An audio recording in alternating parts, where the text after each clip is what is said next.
Welcome all to week 8 tutorial for the course Essential Mathematics for Machine Learning. I'm Pintu Kumar. I'm a PhD scholar at IUR IT Bombay. So today the topics that I intend to cover is basically details about convex sets and convex function. And towards the end, I'll talk some like very briefly about types of optimization that we encounter in real life. So more or less the topics will be related to convex sets and convex functions. Okay. So during any time in the lecture, if anybody has any doubt, he or she can either unmute himself or herself, or you can type it in the chat box. I'm monitoring it. Okay. So let's begin today's session. So the definition of convex set is actually very easy. So what convex set says that if you have any 2 points in your set, then any line connecting those 2 points must be also contained in the set, and this must be true for any arbitrary pair of points that you have. Okay, so here is an example on the left. So the example on the left is a convex set, because you can see if you take any 2 points anywhere within this set, then the line joining these 2 points will always remain in that set. Whereas if you look at this figure, if you take a line here, a point here and a point here, and you draw a line joining these 2 points, then the line goes outside the set, right? So in this portion, the line goes outside the set. So we can say that this set is actually not a convex set. This is not a convex set. So you can have many examples. For example, your circle or squares or rectangles. These kind of shapes are convex set, right? So the area inside this set, right? So this is what is meant by convex set. So let's try to formally define what it is. So let's say you have 2 points, x1 and x2. Then what is the equation of line joining x1 and x2? Okay. So what you do is you take like if you look at any point on this line, what you actually do, you take a weighted sum of these points x1 and x2. So what you do, so any point, let's say this is point y is given by lambda times of x1 plus 1 minus lambda times of x2, where your lambda is the sum value between 0 to 1. Okay. So now what we want is that any point on this line should be contained in the set. So let's formally define a set S is called a convex set if lambda times x1 plus 1 minus lambda times of x2 belongs to S for every x1 and x2 belonging to S. So this is our simple definition for convex set. Okay. So let's look at an example. So in this question, we are given with two sets, that is A1 and A2, and we have to determine whether this set is a convex set or not. Okay. So first of all, we'll try to draw how these sets look, and then we'll also try to like show mathematically that this is a convex set. Okay. Let's draw A1 first. Okay. So A1 says x plus y is less than equal to 4, right? So first we need to draw the line x plus y is equal to 4.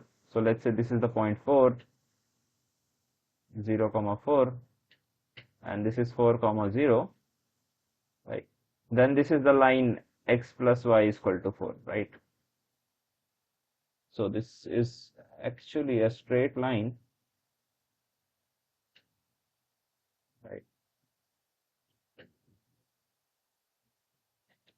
Oh, sorry.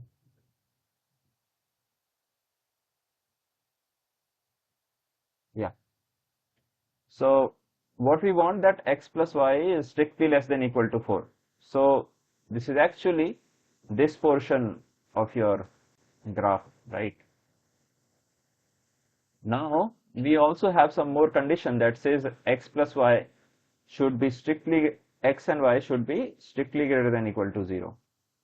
So the portion that we are left with is actually the triangle that is formed by two axes and the line x plus y is equal to 4. So this is the triangle that we are left with.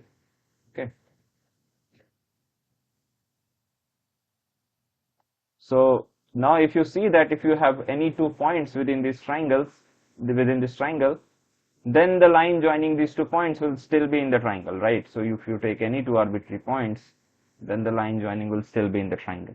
Okay. So the first one is actually a convex set. We have seen via, right now we have just drew the graph. We'll later see with mathematically too, right? So let's look at the second example. So let's draw another coordinate. Okay. So the equation is y square is greater than equal to 6x. Y square is greater than equal to 6x. Okay. So let's draw y square is equal to 6x first. So you know that this is a parabola sort of thing, symmetric to x-axis, right? And now it says that my y square, this is equation for y square is equal to 6x. Now the portion that is being suggested is y square is greater than equal to 6x. So the portion is this portion outside of this, right? So this portion, right? Now if you look at this set, right, you can clearly see that if you take a point here and if you take a point here and you draw a line joining these 2 points, then your line goes outside the set. Okay. So the second example that was given to us is actually not a convex set. Okay. Okay, so A1 is convex, but A2 is not. So first option is correct for this case. Okay. Sir Yes, yes, hello. if y square is less than equals to 6x होता तो Then you would have this set, that is the interior portion of this. Then it would have been a convex set. Okay.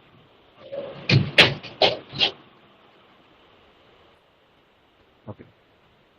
So let's try solving the first part mathematically too. Let's try showing that.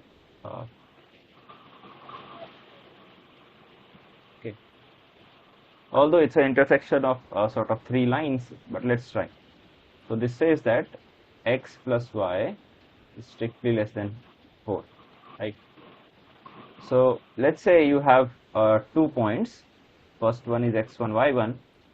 Second one is x2, y2. And they both belongs to this particular set A1. I think somebody is unmuted. Okay. Yeah.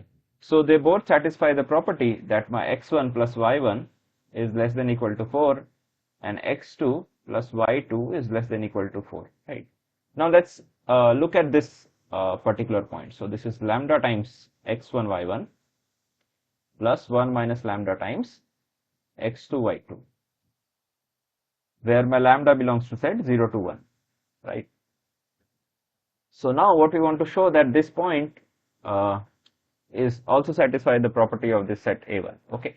Now if my x1 y1 and x2 y2 are all greater than equal to 0, then you can see as lambda is also positive and all these values are positive, so the new point that I get, for that also my x and y coordinates are greater than equal to 0.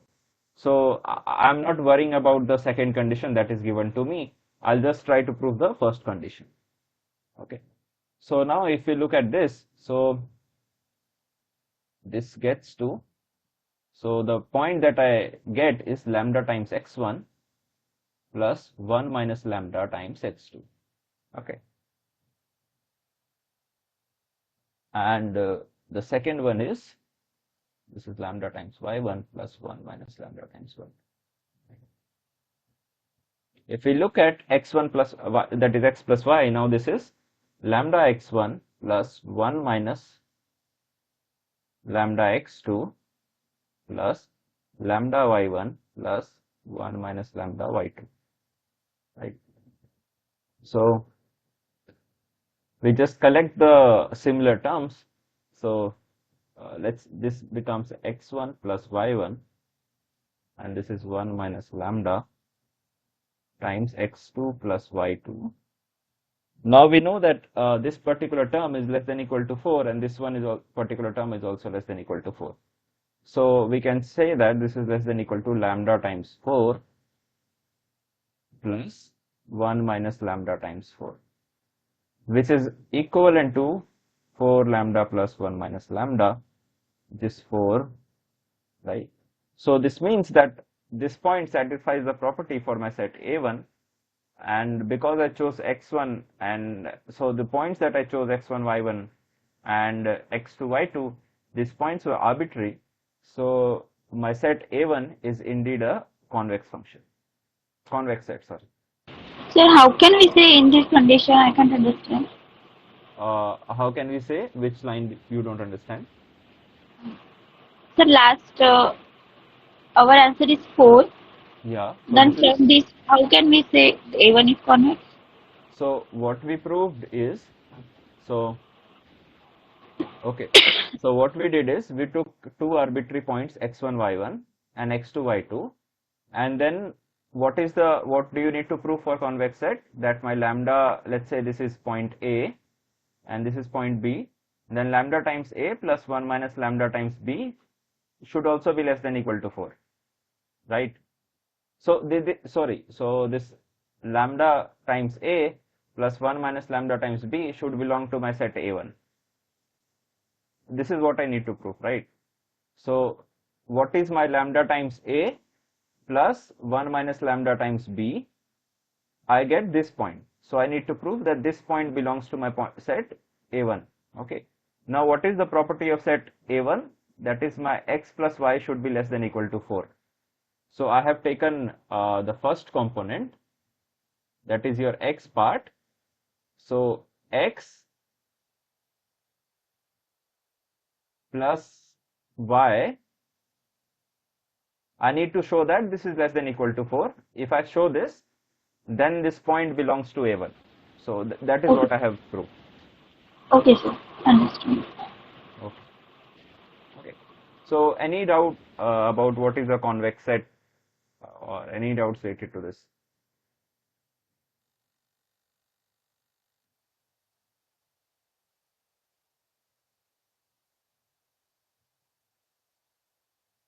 Okay. So now we move to next concept for today, that is convex function. Okay. So So one question. yeah. Here is addition, that is x1 plus y1 is less than equals to 4. Mhm. If they give a multiplication, that is xy is less than equals to 4, then how can we proceed? So whatever is the condition given to you, like if you have some set A X and and y. yeah, and you have Uh, some condition that you have to, that is associated with your set A, then you need to show that your lambda x plus 1 minus lambda times y satisfies that property. This is what you need to show. Okay. but So sir, graphically, how can we write this? then you need to plot x. So X. if your xy is something, then you can Hmm. take this as 4 by x. Then you can plot 1 by x scaled by 4. Okay. So graph of this function, So 1 by x would look like, x inverse. this is obviously this is x inverse. So for small values, you will get very large values, right?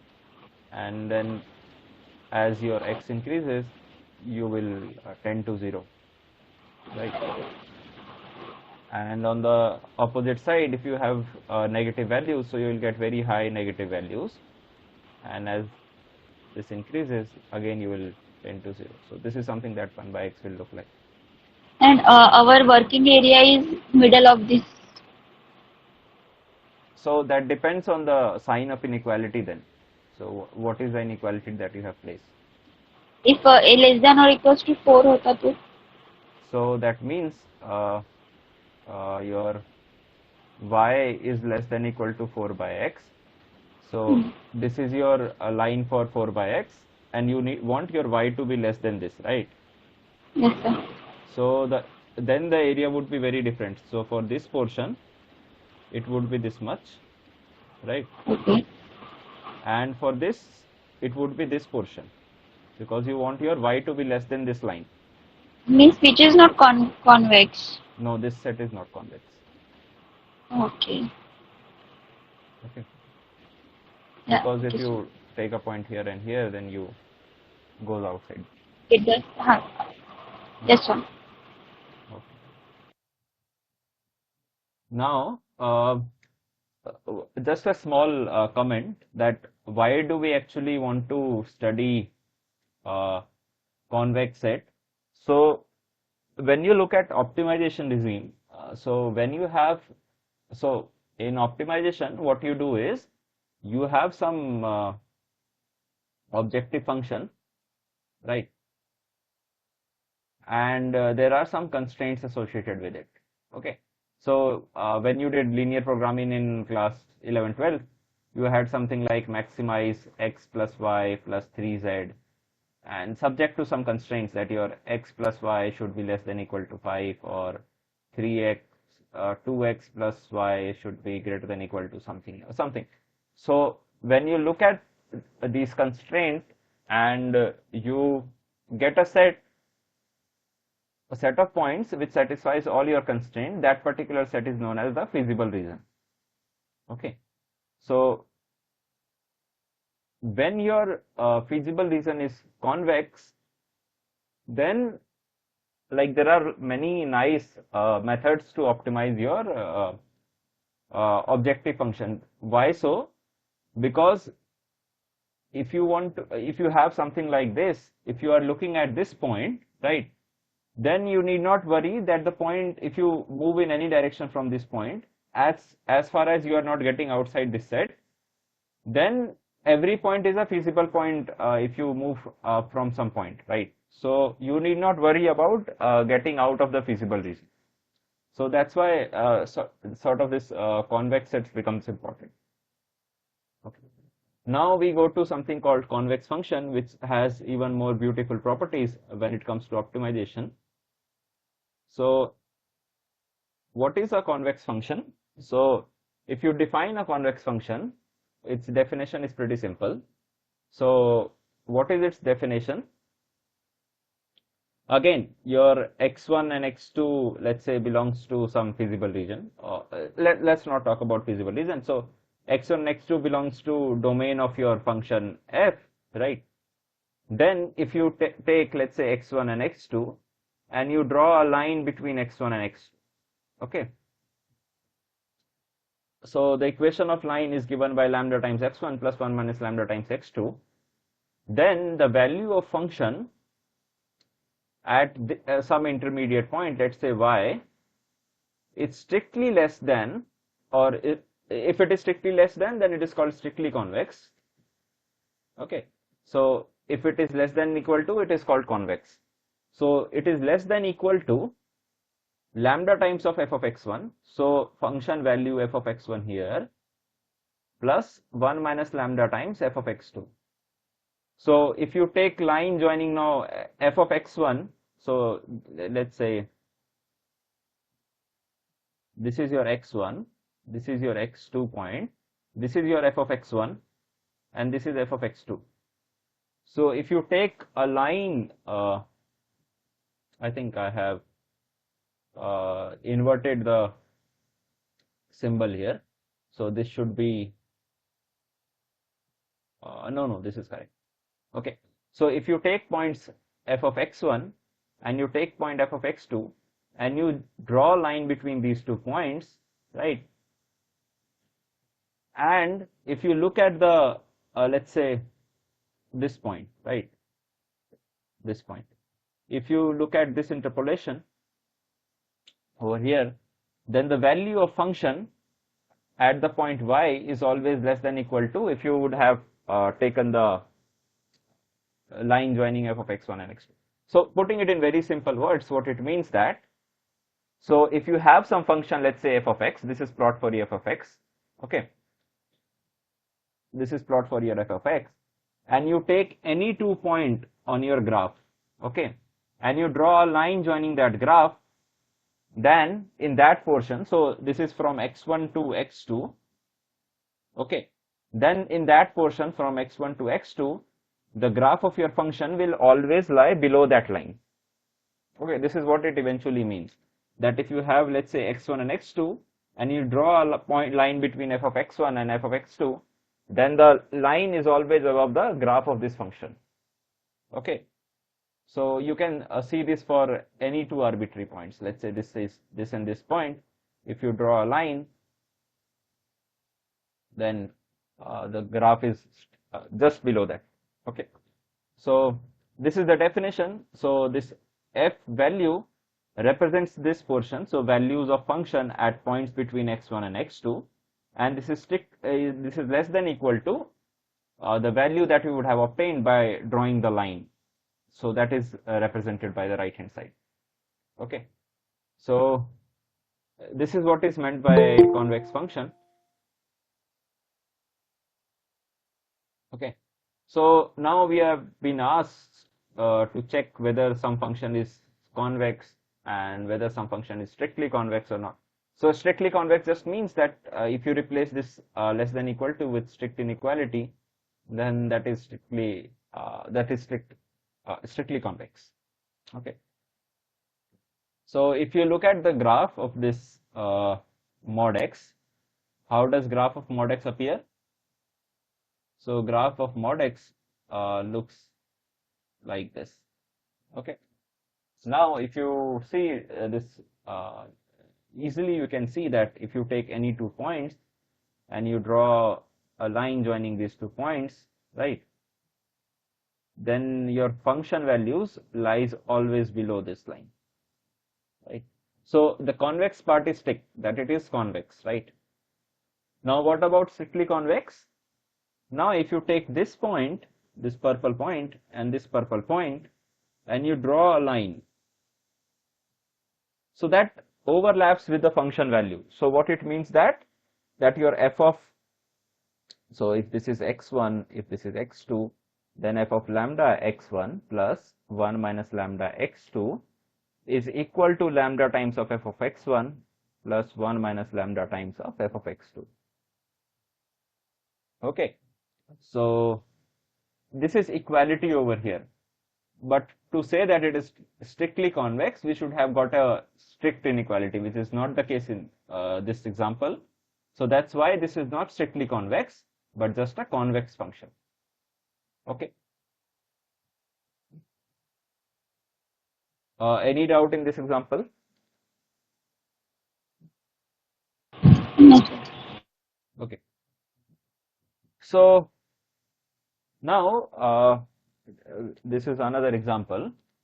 So in this question, we have been asked to show that f of x is equal to x square is a strictly convex function. So now the terminology is that we have to show that, then we will show it mathematically. Okay, so if we now just try to look it via graph first, just to understand it, then the graph of y is equal to x square looks something like this, and we can clearly see that this is strictly convex. If we draw any arbitrary line, then the function value is lying strictly below that, right? But we'll try to prove this mathematically. Okay,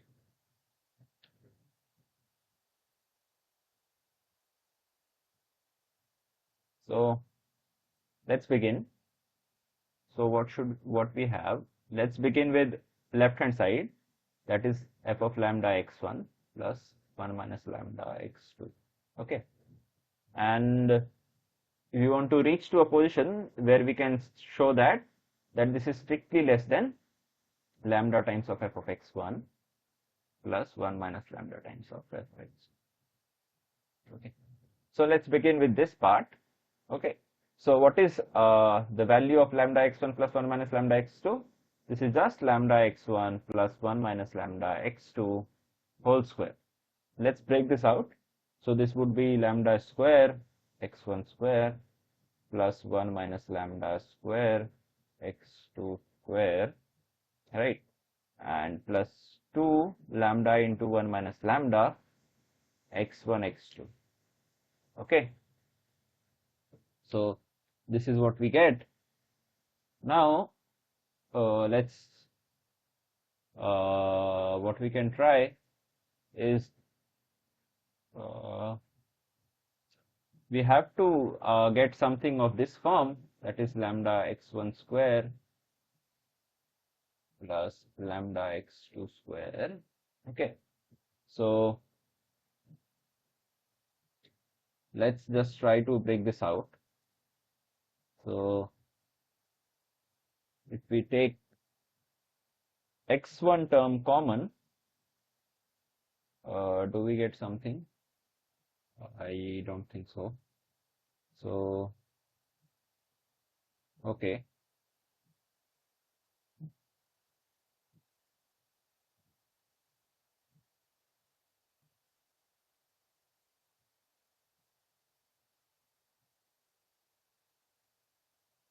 we want strict less than equal to. Okay, so one thing that can be tried is this, but that won't help.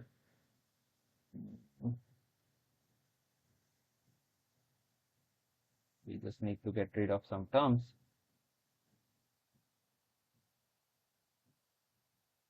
Just give me a minute. So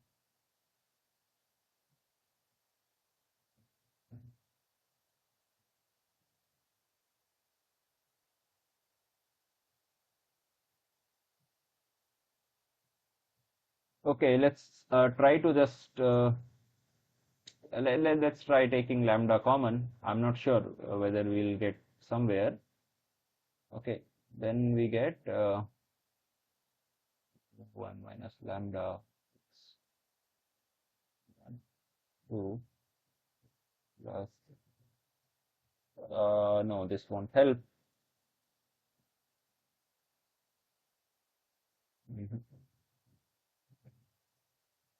So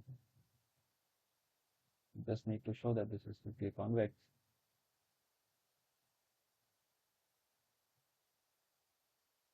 This term we can get a strict inequality for this term if we remove 1 lambda. Same here for this term also, we can get a strict inequality. Now we need to just get hold of this third term. This term is actually strictly positive, okay, but we are not sure about x1 multiplied by x2. So let me have a look.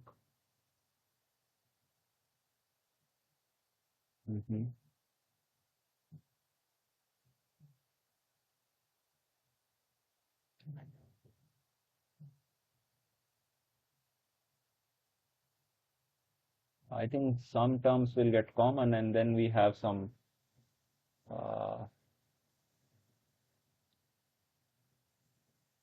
okay, let's try this thing. Let's take lambda x1 common, then we get lambda x1, okay, and plus from here we get 1 minus lambda x2, okay.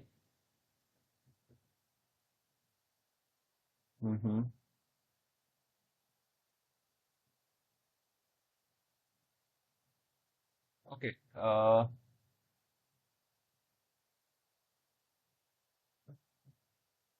let's take lambda common. then this is lambda x1 square plus 2 1 minus lambda x2. Okay, and we have and this is also x1 here. So again, this boundary of any use.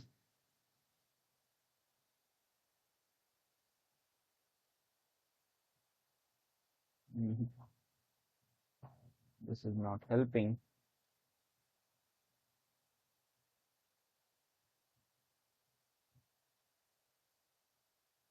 Let me have a look.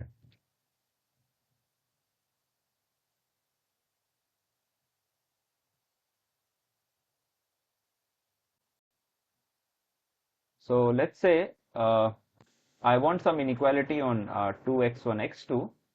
One thing we know is that my x1 minus x2, as my x1 and x2 are not same, then x1 minus x2 square should be greater than 0. Okay. Now what we can do is that my x1 square plus x2 square minus 2x1 x2, this is also strictly greater than 0, right? So this means that my x1 square plus x2 square is strictly greater than 2x1 x2, right? Now let's use this thing over here. So this would mean that if I replace my 2 times x1 x2 with x1 plus x1 square plus x2 square, then I should get a greater than equal to. So this is lambda square x1 square plus 1 minus lambda square x2 square plus lambda times 1 minus lambda x1 square plus x2 square. Okay. Now if we take all the terms corresponding to this x1 together, then I get x1 square, this is lambda square plus lambda times 1 minus lambda. Okay. So again, for the second part, I get x2 square, this is 1 minus lambda square plus lambda times 1 minus lambda, correct? So now this term reduces to, so this is x1 square. If I take again lambda common over here, so this would be lambda plus 1 minus lambda. Okay. And here, if I take 1 minus lambda common, this would be 1 minus lambda plus lambda. Okay. So this terms both at both these places reduces to 1. Okay. And we get that, sorry, we get x1 square times lambda plus x2 square times 1 minus lambda. And this is what we wanted to show, right? So this trick was something that I was missing. Yeah. So if you want to prove that your x square is sort of strictly convex, then yeah. Now we have proved that this quantity is less than equal to, this is lambda times of f of x1 plus 1 minus lambda times of f of x2. Okay. So this is this proves that this function is strictly convex. Okay. Any doubt with this?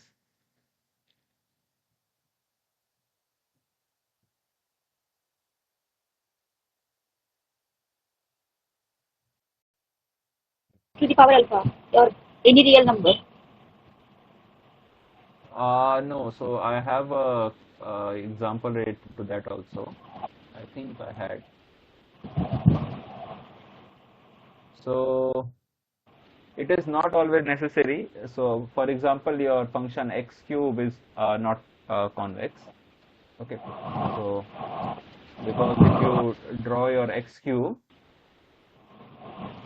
so if you draw your x cube, it looks something like this, right? Sorry, this goes slightly lower. So if you take a point here and you draw this line, then your function is lying above the line. But what we want is that we want our function to lie below the line. So it is not true for any x to the power alpha. Or if x to the power 4 we can take, which is the subset of x square. So this family of function, all of them looks similar, right? So x to the power 2 alpha, if you have, the family looks very similar. Then you can say, then all of them are. So we will look at one more characterization of a convex function, which is yours based on your second order derivative. Then this would be much more clearer to you how we can easily prove that this is convex and not convex. Yeah. Okay. Okay. So what is the need for studying this convex setup? So if you have a convex function when you are minimizing a convex function, so if you find a local minimum, then that is always your global minimum. Okay. So this is a beautiful property of your like convex function. So basically speaking, so if you look at the functions that we have talked till now, those are sort of unimodal. Unimodal means that they have only one of these points where your derivative is or the tangent have zero. A tangent is parallel to x-axis or have zero slope. Okay, so these kind of points are exist. So there is only one such point in your convex function, broadly speaking. Okay, so if you have something like, let's say, a function like this, where you have two, then when you are turning from one position, you tend to violate the property of a convex function. That's why you will have only one point which would be your local minima or local maxima. That's why that will become as your global minima or global maximum. So when we use optimization techniques in machine learning, okay, still if you see that the most of these methods use a very common technique called gradient descent that we have discussed in past. So when you are using gradient descent and let's say you hit some minimum point, let's say you are stuck in some minimum point, stuck near some minimum point, and if you know that your function that you are trying to minimize is sort of a convex function, okay, then you are sure that you have hit the global minima or the best performance that you could have achieved. Okay, but in reality you are not guaranteed that you will always have some convex function. People try to model their function, use loss function, which are sort of convex, but in most of the practical situation you don't have such nice functions. Okay, here is a small definition called as concave function. Okay, so what is a concave function? Concave function is just the opposite of convex function. So if your minus f is convex, then you call your function f to be concave function. Okay. Okay. So now just a detour. This point was mentioned in the lecture as theorem, but I just wanted to show you that this is nothing but the Taylor series for multivariate functions. So you might remember that Taylor series for your, if you have a function of one variable, that is f of some x, then the Taylor series is given by f of x. So this is sort of approximately equal if you terminate at some point. So this is f of x plus h times f dash x plus h square by 2 f double dash x, and this should be followed by h cube by 3 factorial f triple dash x, and so on, right? So now when you have a multivariate function, that is you have a function of more than one variable, then the terminology for your f dash and f double dash and all those things changes. Okay, so people generally calculate to second derivative only. So you can approximate your f of x plus h by first order Taylor series approximation as f of x plus h transpose. Now this is gradient of x, so your f dash x is replaced by the gradient, and you will have some terms of order h square. So other terms will be this h square and those kind of things. Okay. Now, if you have this function is twice differentiable, that is your Hessian exists. Okay. Then you can approximate it by a second order Taylor approximation, that is f of x plus, this is again the same as the first one, this is f dash x, and now your second derivative is replaced by your Hessian. Okay. And you have h transpose and this h over here. Okay. And so here order text. So this is just what I wanted to mention. Now let's get back to our convex function. Okay. So this is the first property of, so if you look at the definition of convex function, so the first function just talked about your function values. Okay. Now there are two more characterization. The second characterization is based on your gradient or the first derivative. Okay. And the second characterization is based on your Hessian or the second derivative.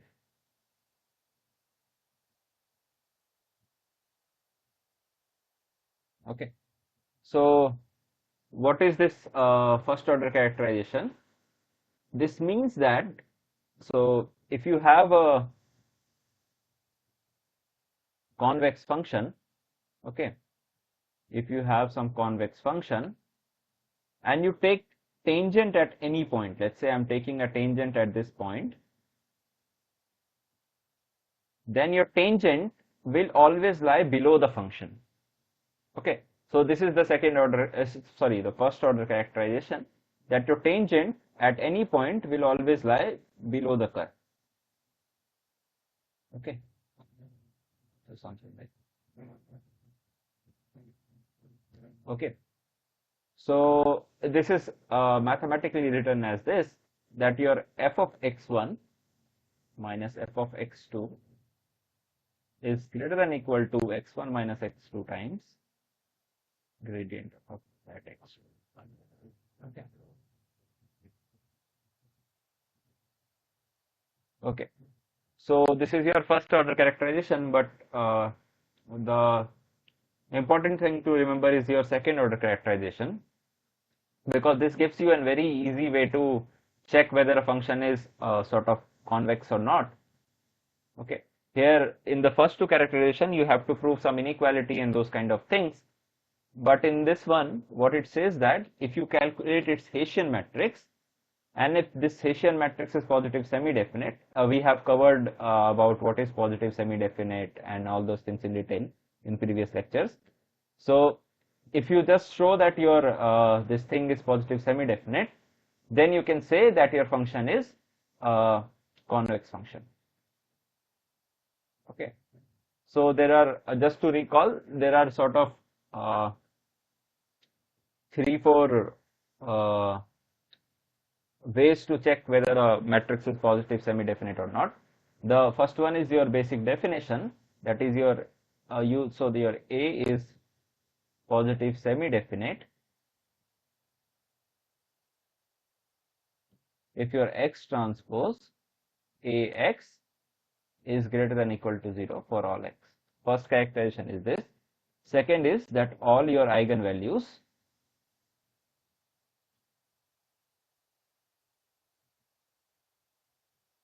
are non-negative,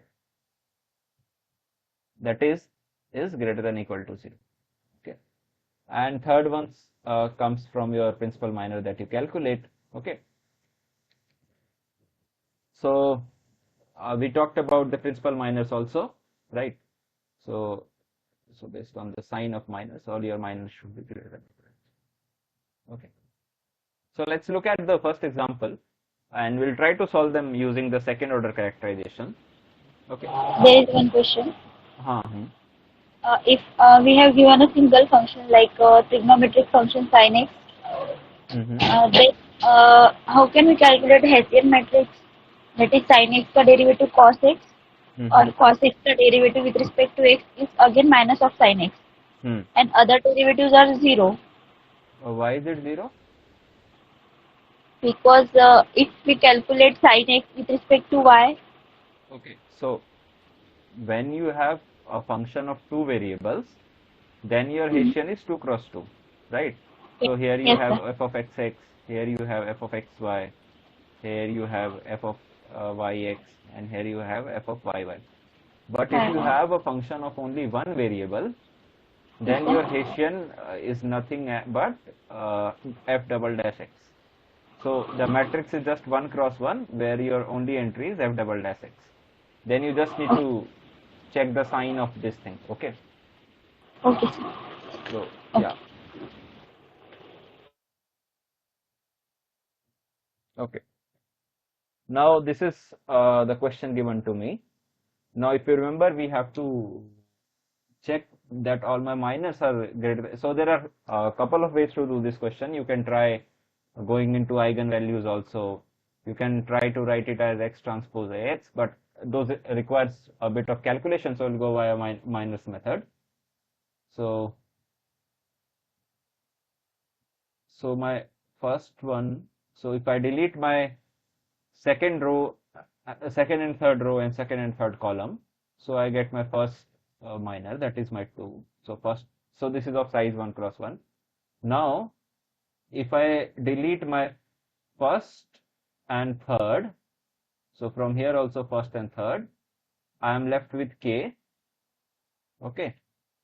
And the third one is, if I remove first and second, okay, then I'm left with 4. Okay. So all these values should be greater than equal to 0. Okay. So this would imply that k is greater than equal to 0. So first condition is that this is what we have obtained. Okay. Now let's look at all the minors of size 2 cross 2.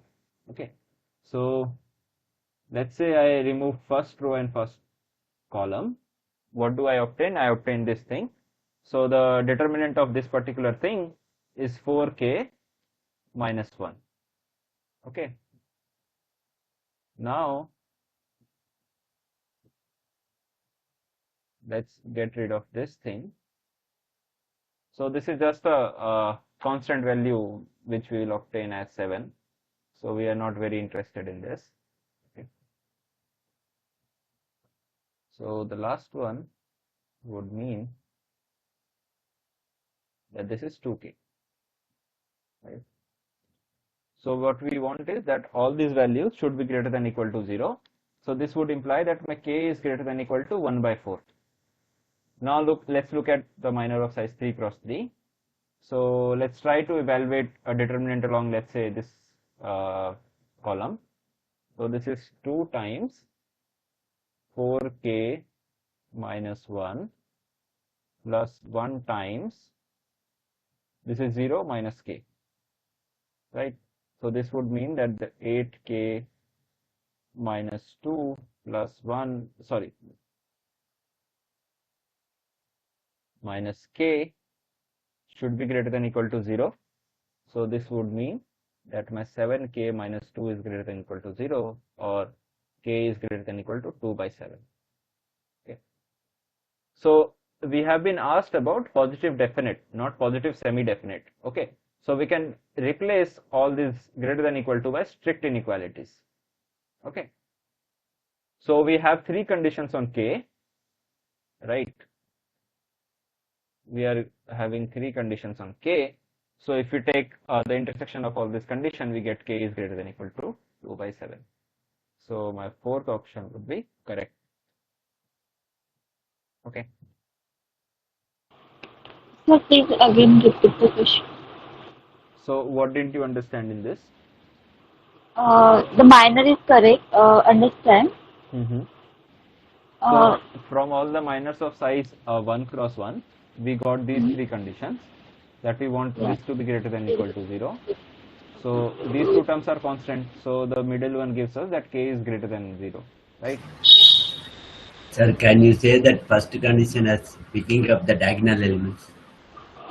For a 3 cross 3 matrix, yes. Yes. Okay.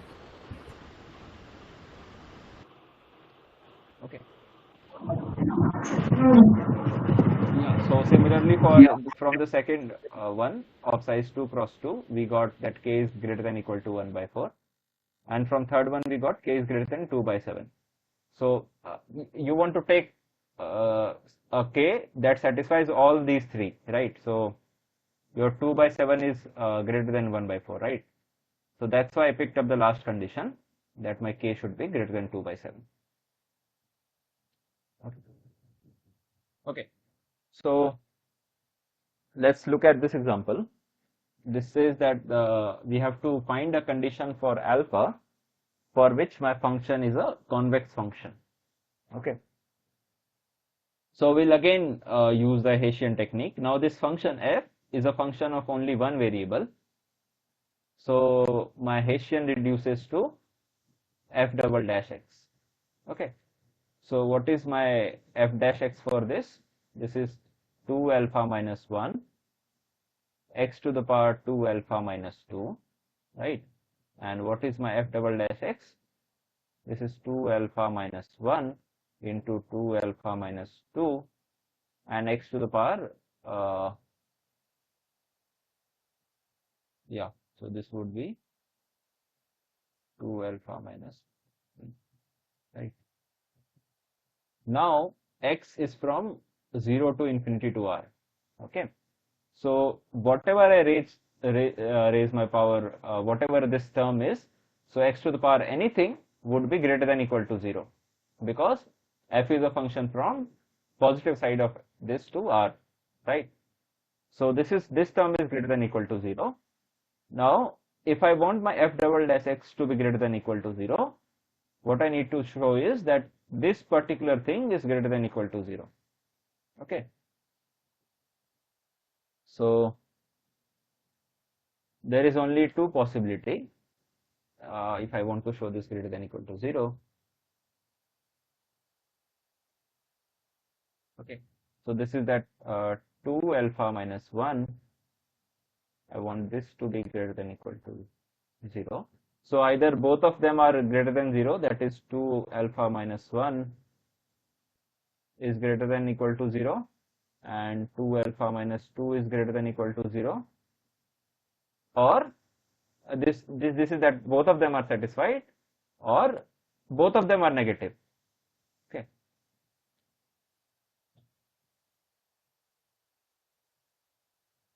okay, so the left hand one gives me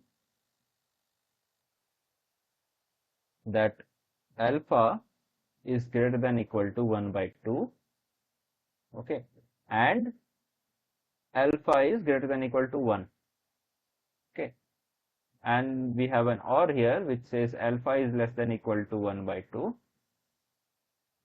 and alpha is less than equal to 1. Okay, so if you look at the left condition,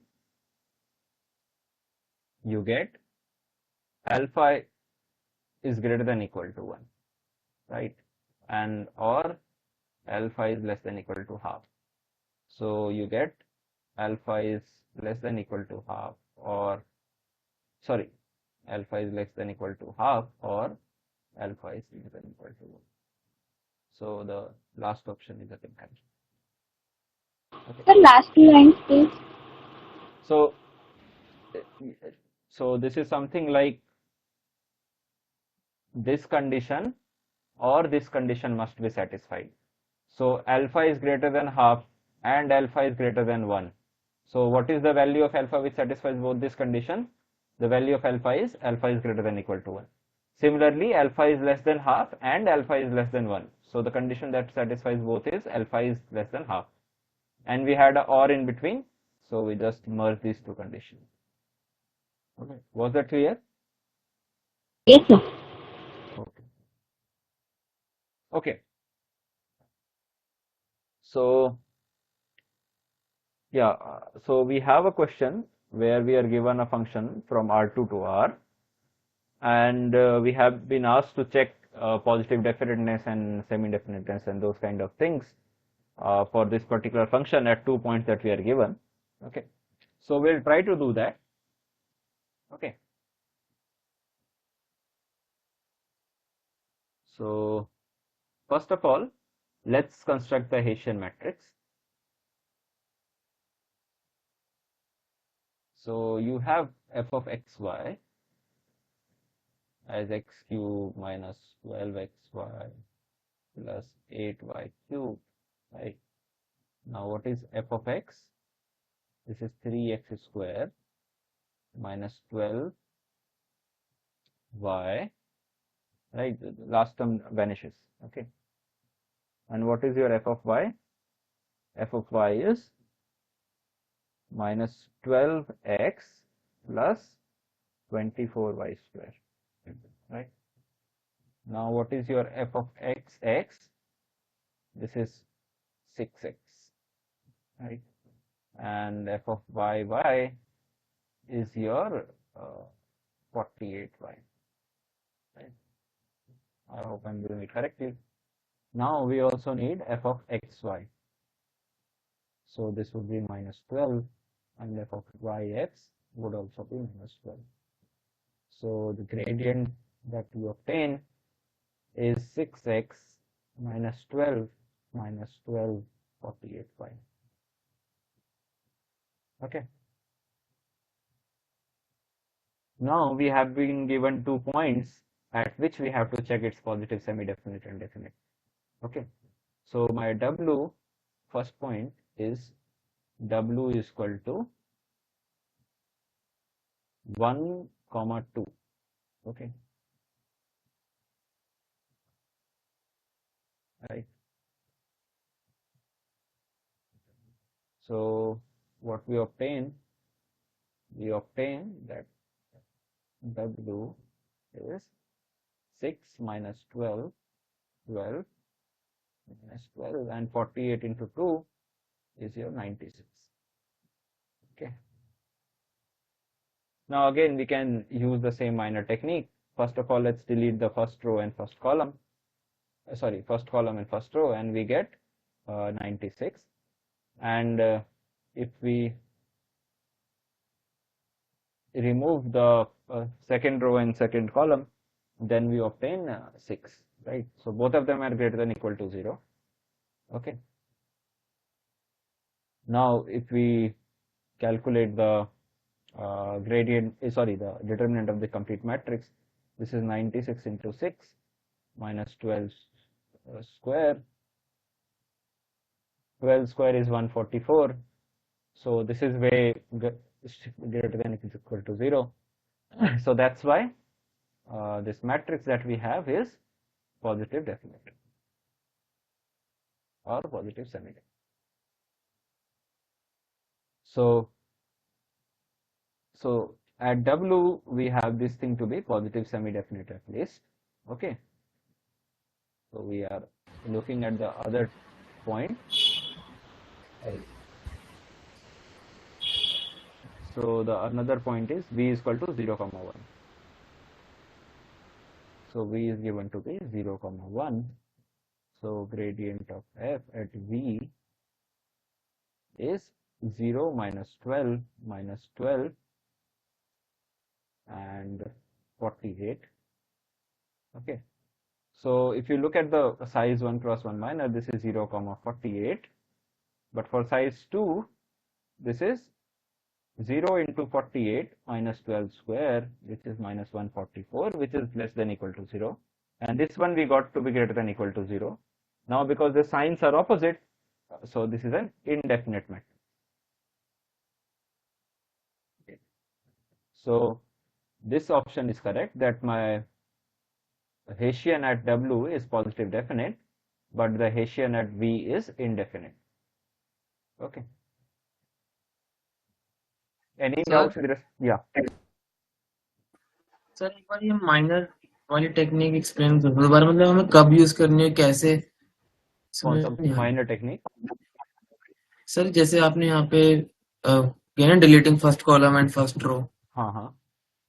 वैसे sir मतलब मेरे को समझ नहीं आया मैं यहाँ पे क्यों यूज करनी है, मतलब एग्जैक्टली। तो यहाँ पे हम यूज करते हैं to check whether your matrix is positive definite और सेमी डेफिनेट। ठीक है। तो अगर तुम्हारे देखो पहले कोई भी मैट्रिक्स है तुम्हारे पास, मान लो 1 2 3, ठीक है। तो अगर इसके सारे साइजेस के minor greater than equal to 0 होंगे तो वो तुम्हारा मैट्रिक्स होगा पॉजिटिव सेमी डेफिनिट, ठीक है। अगर ग्रेटर देन इक्वल टू 0 है तो पॉजिटिव डेफिनिट, अगर सबके सब लेस देन इक्वल टू 0 आ गए तो positive, sorry, negative semi definite, और लेस देन 0 है तो नेगेटिव डेफिनिट। अब कैलकुलेट कैसे करते हैं, जब तुम्हें साइज 1x1 के निकालने हैं, ठीक है, तो तुम्हें क्या करना है कि 2 रो या कॉलम डिलीट करने होंगे, ठीक है। तो पर जिस नंबर का रो डिलीट करना है उसी नंबर का कॉलम भी डिलीट करेंगे हम लोग। मान लो हम लोगों ने ये सेकंड और थर्ड कॉलम डिलीट किया, तो सेकंड एंड थर्ड रो भी डिलीट होगा। अब जितना बचा है उसका हम लोग डिटरमिनेंट लेंगे। सो दिस इज 1, तो पहला हमारे पास आ गया 1, ठीक है। अब दूसरा निकालने के लिए मान लो हम लोगों ने, हाँ, जो भी वैल्यू थी, ठीक है, दूसरा निकालने के लिए मान लो हम लोगों ने फर्स्ट रो और सेकंड रो डिलीट कर दिया, तो फर्स्ट ये और ये भी डिलीट हो जाएगा, ठीक है। क्या बचा ये, तो एक और 1 आ गया हमारे पास, ठीक है। वैसे ही जैसा जब, ठीक है यार। ठीक है, तो जो बचेगा 1। अब 2x2 में कोई भी एक रो, फिर सेम नंबर का कॉलम भी डिलीट करेंगे and will take the determinant, और वो वैल्यूज के साइन के ऊपर हम लोग पॉजिटिव डेफिनेट या सेमी डेफिनेट बोल सकते हैं। You can also use the eigenvalue technique or x transpose ax is greater than equal to 0, but the calculation will be much more over there as compared to what we'll get here. Okay. Excuse me, sir. Yeah. The Yeah. function which we just had above, that function will not be convex, right? Because its Hessian is semi-definite at one place and not indefinite in one place. Indefinite other place, so it won't be a convex function. Okay. So, and I think so this minors which we're talking about, they're called principal minors, right? Yes. Not all the minors. Not all the minors. So principal minors. Yes. Okay. Okay. Yeah, thank you. Okay. So in this week we haven't talked a lot about optimization. In week 8 that I'm talking about, I think week 9 lectures are also out, but today we are discussing week 8. Okay. So I'll just cover some very broad idea about optimization basics. So we talked about objective function and constraints. So what actually an objective function is? So we have some function which you want to minimize or maximize. Okay. Let's say you are industry. Okay. Then your goal would be to maximize your profit, right? Maximize profit, but your profit would be subject to some constraints. Okay. So constraints like availability of raw material,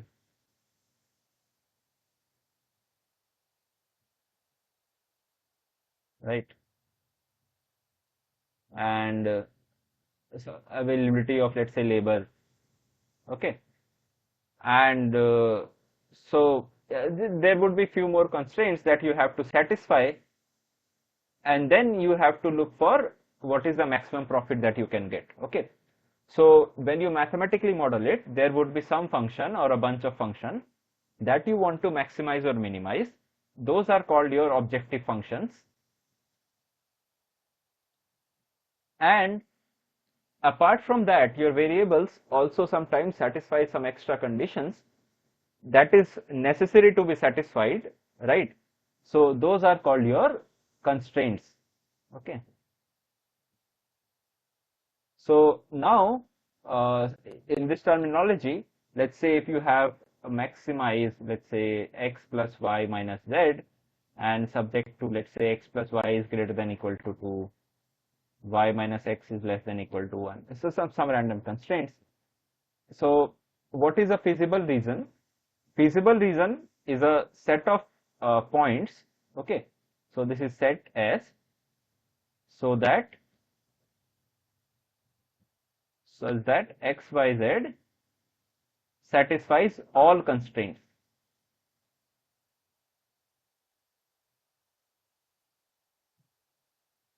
Okay, so if your XYZ satisfies all your constraints, then it is known as your feasible region. So set of all those points are known as your feasible region.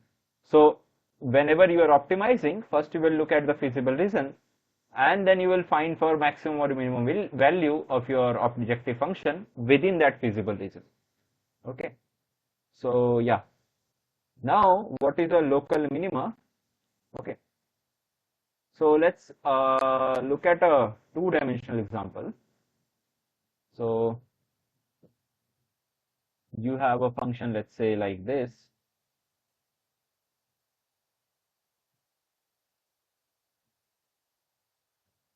Something like this. Okay, now if you look at this point, okay, what is a property of this point, or let's say this point, that this point or this point, if you look in the neighborhood of this point, some small neighborhood of this point, then for that particular reason, that particular small portion, this point is your minimum point. Okay, so these kind of points are known as local optimal points. Okay, so over here also, if you look at this portion, this value is maximum in this small region. So this is a local maxima. Okay, so to mathematically define it correctly, so your point X is a local minima. Oh, let me write. Okay, let's define it for minimum, and then you can directly extend it to maximum if there exists some delta greater than 0 such that in the delta neighborhood of X. What I mean by delta neighborhood of X? So now we are talking about arbitrary space, not only about two-dimensional space. So delta neighborhood of a point X would mean all points which are at delta distance from X. So if you have two dimension, so it will form a circle of radius delta. Okay, now if you are in some three dimension, then it will form a sphere of radius delta. So all points within that region I'm talking about, such that there exists, such that if you have, let's say, some y belonging to delta neighborhood of X, then your f of X is strictly less than, or it can also be less than equal to f of Y. Okay, so this is what is the definition for your local minima. For maxima, you can just reverse this thing, that your f of X is greater than equal to f of Y in that small neighborhood. Okay, and what is meant by global maxima or global minima? So in your feasible region, whatever maximum value or the minimum value that your function can attain is your global maxima or minima. So this point over here is also your local maxima, but also your global maxima. So there are two local maxima, but one global maxima, right? Again, this is your local minima, this is your local minima, but this point over here is your global minima. Okay. Okay. So just a brief definition for these things, and in next week we'll have more elaborate discussion on these points. So what is linear and nonlinear programming? We talked about something like some maximizing some objective function subject to some constraints. Okay, so if both your objective functions and constraints are linear with respect to your variables, so if you have objective like x plus y minus 3z, so all the terms are linear here, right? So a non-linear objective function will look like x square minus y square. So this is non-linear. Okay, or something like xy plus 2z. So this term is also non-linear because two decision variables are being multiplied. Okay, so if you have linear objective as well as linear constraints, then that is called as the linear programming problem, okay, or linear optimization, okay. A beautiful thing that happens over here is if you look at the feasible region based on your constraints, you will get convex sets over here, okay. And what is non-linear? So anything which is not a linear program, so you can have either non-linear objective function or you have some non-linearity in your constraints, then those kind of setups are your non-linear optimization. So for linear optimization, these days you have many solvers, even if it is very complex and large number of variables, you have many solvers available, and also there are many beautiful mathematical techniques to solve these kind of problems. But for nonlinear thing, research is still on, and like if you, there would be many examples where you can't find the optimal solution for that nonlinear program, or you don't have a very specific methods to find the optimal value for nonlinear optimization problems. There are methods which tackle some special kind of things. There are approximations method like gradient descent, okay, then Newton approximation, those kind of things. But exact value, there is still research is going. Okay, so another domain is your convex and non-convex optimization. So convex optimization would mean that your objective function, so this is based on objective function. So your objective function is convex, then your regime of optimization is convex optimization. If your objective function is non-convex, then your regime of optimization is a non-convex optimization. So why do we differentiate these two based on the convexity of your function? Because for convex optimization function, even if it is non-linear, then you can have some approximation techniques like gradient descent and those kind of things. And if it converges to any minimum or maximum point, then you know that it is actually your global minima or your global minima or global maximum. Okay. Just two more definitions. First is integer programming problem.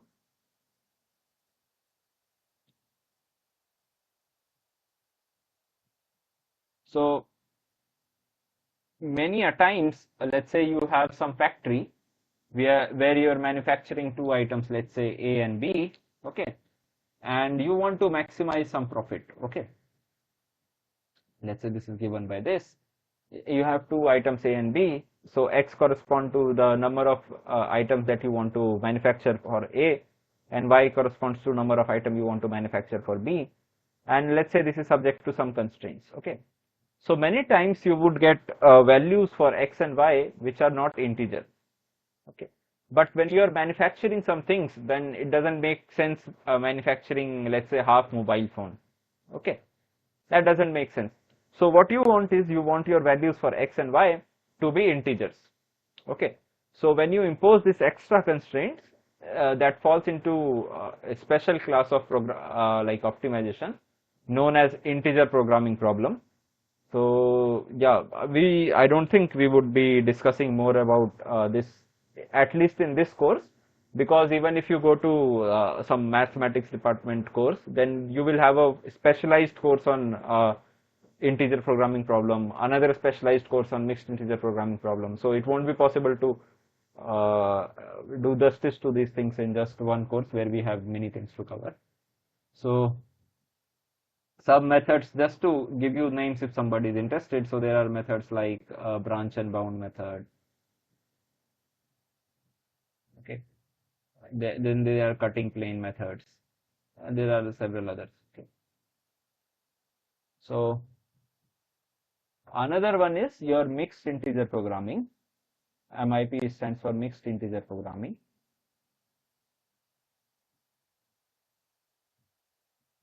Okay. So what is your mixed integer programming? That if you have, let's say, some variable x, y, z, then what you want is that some of it must be integers, but other need not be integer. It can be some real number. Okay. So if you have a programming problem where you have combination of both these, that is called as your mixed integer programming problem. Okay, so this is what I had prepared today. Anybody has any doubt?